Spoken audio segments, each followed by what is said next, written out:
Hello, welcome to Simply Raby. I'm your host, Ed Raby. This is the channel that asks the question, what is your moral philosophy and how do you justify it? And I do that by being on a philosophical journey myself and sharing some of the things that I learned with you in hopes that you can learn them too if you want and maybe grow as a person.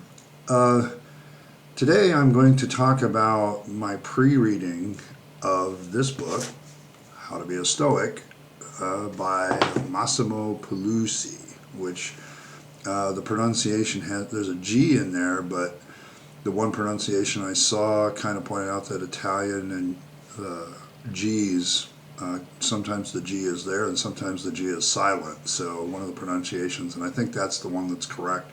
If I'm wrong, you can correct me in the comments. But he's an Italian philosopher, and he makes his living as a philosopher, so there's hope for everybody, right? So it's like, I'm looking at this book, and I'm going to tell you how I'm going to do pre-reading. Pre-reading is actually a good thing to do if you're browsing a book through a bookstore, and you pick up a book and say, do I want to buy this book? Okay? And so, the first thing you do is just look at the cover. Now, there's a great deal of truth to you can't judge a book by its cover. That's been proven a couple of times where the cover had nothing to do with the story. In this case, How to Be a Stoic, the subtitle is Using Ancient Philosophy to Live a Modern Life. So you automatically get this idea. Now, I have only read the first chapter of this book. Okay, I have not read the rest of it. And the reason I want to do that is because I want to go back and look at this video when we get done and ask ourselves a question: is the assumptions that we made about this book correct, and did it work out? Okay, so but that subtitle, Using Ancient Philosophy, okay, the Stoic philosophy has been around for a long time. Why should we use that for a modern life? And this guy is saying, okay, How to Be a Stoic, this is how you use this ancient philosophy to live a modern life. So I'm thinking, based on the title, that it's going to be a very practical book, that we're not going to deal with a lot of theory here. What we're going to be dealing with is how do you apply Stoicism to real life. And I think that's a very important aspect of any book, is how do you apply philosophy to real life. Okay, we all have a moral philosophy, we all have a philosophy, we all have a way that we view the world, a worldview, and how we live it. Some people accidentally just kind of develop that over time willy-nilly, and some of us, like myself, want to be very, very intentional, okay, in our moral philosophy so that we do the most good and do the least amount of harm. Okay, and that's kind of, our going forward. That's a philosophical statement in and of itself, doing the most good while doing the least amount of harm. Okay, now, if I'm picking up this book on a shelf, and I haven't read it, and in this case I only read the first chapter, there's accolades. I don't really pay attention to accolades because every author has accolades. Okay, so, you literally just, go to your author friends. This is probably past its first printing, so by the second printing, they've already added a page with 2 pages of accolades. Okay, so people like the book. Great, and the reason I don't read them is because sometimes the observation of the person about the book, it's not quite accurate. It makes me wonder sometimes if they actually read it. Then I kind of look through, this one says, okay, here's a few other books by this author. Massimo has actually written 4 or 5 other books, okay? So if you really are interested in what he has to say about the world, you have more things. Okay, so established author, so I'm expecting good writing, okay? I'm not, if it's an author's first book, that's great. Dedication. The person it's dedicated to is not really at issue, but you might get a hint about what the book is based on what they may say. Like in this case, to Kaylee Luna, who has just begun her own journey into philosophy. So he's dedicating the book to somebody who's just started. Okay, and that's very interesting to me because this is an introductory book to Stoicism, if we're reading the title correctly. So we look at that and we go, okay, What else can we gain from this? It says, may it change her life for the better as it has mine. And then he dedicated it to Karina, who has encouraged me a great deal to become a better person through the practice of Stoicism. Okay, so he's made a twofold dedication to two people. The first is a desire for the book to change her life, the philosophy to change her life, and the book being a tool to that. And then the other one is, thank you for encouraging me down the path. Okay, so he has some gratitude. Now, the real thing I want to look at in pre-reading is the table of contents. Okay, and in this particular case, the table of contents is actually well laid out, as you would expect from a philosopher who's laying out his argument. But he's not really laying out an argument so much as he's laying out information. He's trying to inform you on how to be a Stoic. Now, this book has 14 chapters and an appendix. Okay, I can tell you that right off the top. Okay. What is each chapter about? Well, the chapters, there's 2 chapters of the 14 that are kind of introductory. The unstraightforward path, that's a chapter I've actually read, and that's what I recommend. You read the first chapter, if you can. If you're in a bookstore, read the first chapter, okay? I kind of get this guy's style of writing. He may even tell me what he's trying to do in the book, that sort of thing. Okay, and then, he talks about a roadmap for the journey, who he's going to use to help us with this journey. I haven't gotten into that chapter yet, but that's kind of where we're going. And then he divides the rest of the book into 3 parts. Okay, and so I can kind of get an idea of what he's going to do. The first part is the discipline of desire, what it is proper to want and not to want. Okay, so we go back to a very basic understanding of Stoicism, which I have. Okay, if I'm already a Stoic, and I already have some basic understanding of the philosophy, but I want to dive deeper in how to do it. Okay, what's proper to desire and what's not proper to desire? What is the discipline of desire? How do I focus my desires on what is proper? And then he's going to have some chapters about that, and he has 4 of them. One of them is some things are in our power and other are not. Okay, that is a basic Stoic tenet. Okay, so we're going to talk about the how-to of that.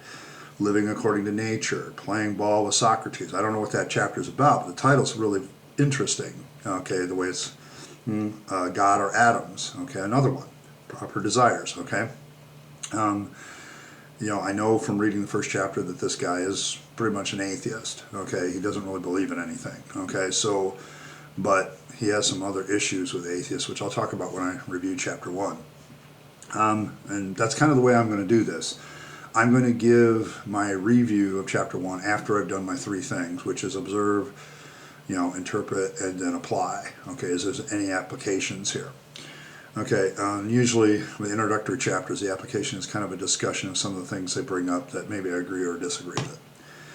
Part 2 becomes the discipline of action, how to behave. There's some things that are in my power. How do I engage that power? Okay. He talks about character or virtue. There's a chapter title, a very crucial word, but he doesn't tell me what the word is. Okay, now I'm curious, and I want to read it. Okay, the role of role models. Interesting chapter title. What does that mean? Okay, disability and mental illness. Well, as somebody who suffers from some mental illness and has a quote-unquote disability, a mental disability, a neurological disability, possibly, that interests me. Okay, so how does Stoic philosophy help with that? Okay, all right. Okay, so now at this point, I'm kind of thinking this is a book I want to buy. But I'm going to read the rest of the table of contents because it's going to say the discipline of assent, how to react to situations. Okay, so we go back to that initial thing of what I do understand about Stoicism, which is there's some things within my power and some things that are not. Okay, well, what about the things that are not in my power? What do I do about them? And he uses the word assent. Okay, there are certain things I can act on, and then there are certain things I have to assent to. And I find that a very interesting word, that it's a discipline of assent. Okay, that there's a way to assent, that there's a way to deal with the action. Okay, now I'm really interested in this book, okay, just by reading the table of contents. And then he gives this chapter, how death and suicide. Okay, how do I deal with death and people that kill themselves? That's a pretty practical, big question, okay? How to deal with anger, anxiety, and loneliness. The 3 things that, my life struggles with personally. Okay, now this book has really caught my attention. Okay, love and friendship. See, because Stoics have this bad reputation of, oh, they don't really care, they don't really have feelings or anything. And the more I've read about Stoicism, that is one of the biggest misconceptions about Stoicism, because Stoics do love and they do have feelings about things. They just have learned what the value of feelings is compared to the value of reason. And they walk that tightrope line between the two and try to walk it to get them to a happy life. And that's the ultimate goal. Okay?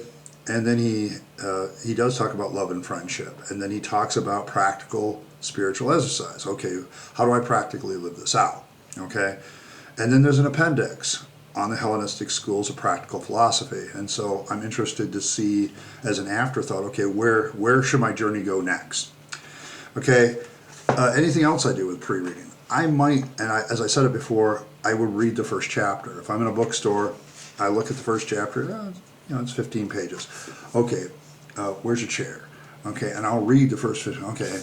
Now at that point, it's perfectly, I know people go into bookstores and they'll sit and read a whole book all day and then put it back on the shelf. I think that's a dirty pool. Okay, I think you're getting a freebie without paying the author. And as an author myself, yeah, that's kind of stealing. Okay, it's just theft. Okay, so, I can't do anything about it and you're welcome to do it, but to me, if you're going to live a life of virtue, of Stoic virtue, you pay people you owe, okay? And if you learn something from a book, find a way to pay the author back. Okay, now maybe they're dead, okay? But, at least whoever's publishing their stuff, you should say, thank you for publishing this. And so I only read the first chapter if I'm in a bookstore. And it's all a question of, do I want to pick up this book? And do I want to own it so I can read it, digest it, and study it? And that's kind of how I go. Is there anything else in pre-reading? Well, you might get a blurb about the author at the back, and then you learn a little bit about them, okay?